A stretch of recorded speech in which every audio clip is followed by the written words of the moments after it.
आप अदालत में मुल्ज़म पेश हो रहा है, मुल्ज़म इमरान खान हो या मैं हूं या कोई और कोई जेब कतरा हो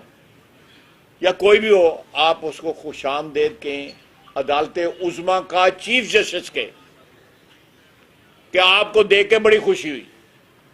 उठ के जफा ही मार लो उन्होंने, उठ के जफा ही मार लो उन्होंने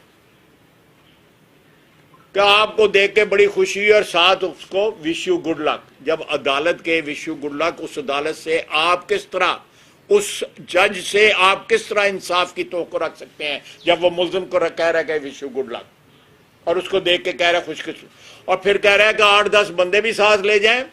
गपशप मारें, उसके बाद सो जाएं और नाल लोरी का भी बंदोबस्त कर देना कि उन लोरियां देने वाला भी नाल को भेज देना है। ये हमारे जो